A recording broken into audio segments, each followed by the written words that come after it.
விஜய் வந்து காவேரி கிட்ட வரமாட்டேன்னு சொன்னோன்னே, காவேரியால தாங்கிக்க முடியல. "ஏன் இப்படிலாம் சொல்றீங்க விஜய்?" அப்படி சொல்லிட்டு கேட்குறாங்க. "நான் அப்படி தாண்டி சொல்வேன். என்னை எப்படிலாம் அழ விட்ட, நான் வரமாட்டேன்டி" அப்படின்றாங்க. "ப்ளீஸ் விஜய் வாங்க. கண்டிப்பா நான் மறுபடியும் அப்படிலாம் நடந்துக்க மாட்டேன்றாங்க." "நீ நடந்துக்க மாட்டேன்றது என்ன கேரண்டி?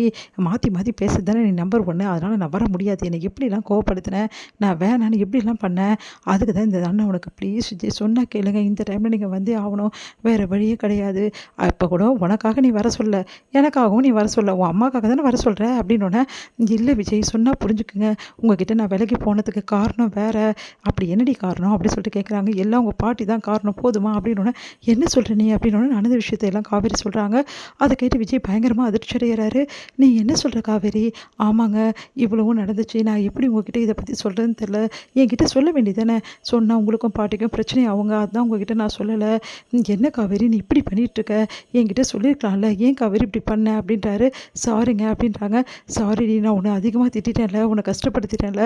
சரி நான் உடனே கிளம்பி வரேன்" அப்படின்றாரு. "சீக்கிரம் வாங்க" அப்படின்றாங்க. இங்க விஜய் வந்தோனே காவேரி வந்து நிம்மதி அடையறாங்க.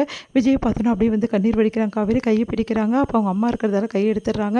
அடுத்து வந்து சாரதா வந்து பேச ஆரம்பிக்கிறாங்க. "உங்க 2 பேருக்கும் வந்து கல்யாணம் ஆனது. அதுக்கப்புறம் நீங்க வாழ்ந்த வாழ்க்கை, இப்போ நீங்க வந்து குழந்தை உருவாயிருக்கிறது எல்லாமே எங்களுக்கு சந்தோஷம் தான். ஆனா அந்த சந்தோஷத்த நாங்க முழுமையா அனுபவிக்க முடியலையே" அப்படின்னு சொல்லிட்டு சொல்றாங்க. "என்னத்த ஏன் அப்படி பேசுறீங்க? என் பொண்ணு மேல நான் படணுன்ற நிலைமையில தானே நான் இருக்கேன். ஏன்னா அவ காசுக்காக நடிக்க போனேன்னு சொல்லிட்டா. அங்க காசுக்காக நடிக்க போன இடத்துல நீங்க குழந்தைய குடுத்துருக்கீங்க. இது என்ன நான் நினைக்கிறது?" அப்படின்னு சொல்லிட்டு கேட்குறாங்க. "அத்தை இப்படிலாம் பேசாதீங்க அத்தை.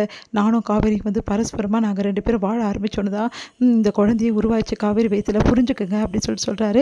"சரிங்க தம்பி இவ்வளோ சொல்றீங்கல்ல, அப்புறம் ஏன் வந்து டைவர்ஸ் பண்ணணும், டைவர்ஸ் நோட்டீஸ் அனுப்பிச்சிங்க" அப்படின்னோன்னே, "ஐயய்யோ அத்தை நான் எப்போ அனுப்பிச்சேன்? உங்க பாட்டியும் உங்க அத்தையும் வந்தாங்க விஜய்" அப்படின்னு சொல்லிட்டு குமரன் வந்து சொல்றாரு. அத கேட்டு பயங்கரமா அதிர்ச்சி அடைறாங்க. "எனக்கு இந்த விஷயமே தெரியாது. நான் ஏன் அப்படிலாம் பண்ண போறேன்? காவேரி கூட நல்லா வாழணும், சந்தோஷமா வாழணும் தானே நான் நினைக்கிறேன். நான் போய் காவேரிக்கு டைவர்ஸ்லாம் வந்து நோட்டீஸ்லாம் அனுப்புவேனா?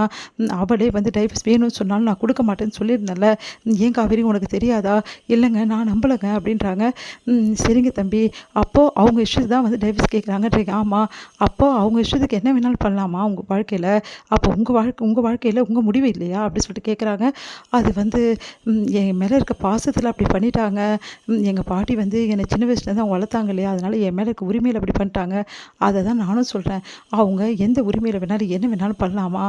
அப்போ காவேரியோட வாழ்க்கை என்ன வருது? இப்ப காவேரிக்கு குழந்தை உருவாயிருக்கு. இந்த டைம்ல வந்து அவங்க இப்படிலாம் பண்ணாங்கன்னா வேலைக்கு ஆகுமா? அவங்களுக்கு தெரியாதுங்க. அதனால தான் இப்படி பண்ணிட்டாங்க. என்ன பொறுத்தவரைக்கும் அவங்க ரொம்ப மோசமா பேசிட்டாங்க. காசுக்காக தான் என் பொண்ணு இந்த மாரிலாம் பண்ணான்றாங்க. உன்ன எவ்வளோ வேணுமோ குடுக்குறேன் நாங்க. அதனால இந்த குழந்தை கூட காசுக்காக அப்படின்னு சொல்லிட்டாங்கன்னா, அத மட்டும் எங்களால தாங்கிக்க முடியாதுங்க. எங்க குடும்பத்த அசிங்கப்படுத்துனாங்கன்னா அப்படின்றாங்க. அத கேட்டுட்டு விஜய் வந்து, "ஐயய்யோ! அத்தை அப்படிலாம் பேச மாட்டாங்க அத்தை. ஏன் அத்தை அப்படிலாம் இல்ல இப்படி பேசுனவங்க இப்படி பேசவும் வாய்ப்பு இருக்கு. அதனால காசுக்காக இதெல்லாம் நடக்கல. நீங்க 2 பேரும் உண்மையா தான் விரும்புனீங்க. உண்மையா விரும்பி தான் இந்த குழந்தை உருவாச்சுன்னு சொல்லிட்டு நீங்க நிரூபிச்சே ஆவணும்" அப்படின்றாங்க. அத கேட்டு விஜய் ஒண்ணும் புரியாம யோசிக்கிறாரு. "அத்தை நீங்க என்ன சொல்றீங்க?" "ஆமாங்க. நீங்க எல்லாருக்குமே நிரூபிச்சு ஆவணும். நான் உங்கள நம்புறேன். ஏன்னா என் பொண்ணு எப்படிப்பட்டவன்னு எனக்கு நல்லாவே தெரியும். அதே மாரி நீங்களும் சொல்லிட்டீங்க. நான் நம்புறேன். அதே மாரி எல்லாரும் நம்பணும்ல. உங்க வீட்ல உள்ளவங்களும் நம்பணும்ல. அதுக்கு நான் என்னத்த பண்ணணும்? நீங்க நம்ப வைக்கணும். அதுக்கு என்ன ஏற்பாடோ அத நீங்க பண்ணணும். காசுக்காக வந்து நீங்க காவேரிக்கு விரும்பல. காவேரி உங்கள விரும்பல. காவேரி உங்கள காசுக்காக கல்யாணமும் பண்ணல. இப்போ குழந்தையும் காசுக்காக இல்ல அப்படின்ற விஷயத்த நீங்க நிரூபிச்சாகணும்.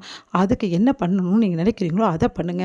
ஆனா யாரும் இந்த காச பத்தியோ, இல்ல காவேரியோட வந்து அந்த அக்ரீமெண்ட் பத்தியோ பேசவே கூடாது. அந்த அளவு நீங்க வந்து காவேரிக்காக நீங்க எல்லாமே பண்ணக்கூடிய ஆளு. நீங்க காவேரி மேல உயிரே வச்சிருக்கீங்கன்னு சொல்லிட்டு நிரூபிக்கிறதுக்கு என்ன வழியோ அத பாருங்க தம்பி. அப்படி நீங்க நிரூபிச்சா மட்டும் தான் காவேரி உங்க கூட வாழறதுக்கு நான் அனுப்புவேன். அப்படி இல்லைனா அனுப்ப மாட்டேன் அப்படின்னு சொல்லிட்டு சொல்றாங்க. அத கேட்டுட்டு பயங்கரமா அதிர்ச்சி அடைகிறாரு. "அத்தை அது வந்து அத்தை இல்ல தம்பி நான் உண்மையா தான் சொல்றேன்" அப்படின்னோனே, "சரிங்க அத்தை. அதுக்கு என்ன வழியோ அத நான் பார்க்குறேன். அதுக்கப்புறம் இன்னொரு விஷயம். காவேரி இங்க வரணும்னா இன்னொரு விஷயமும் இருக்கு. காவேரி அங்க வரணும்னா" "என்ன விஷயம் அத்தை?" அப்படின்னோனே, "இந்த விஷயம் மட்டும் கிடையாது. காவேரிய மரியாதையோடு தான் இங்கேருந்து கூட்டிட்டு போணும். சொல்றது புரியுதுல்ல உங்களுக்கு?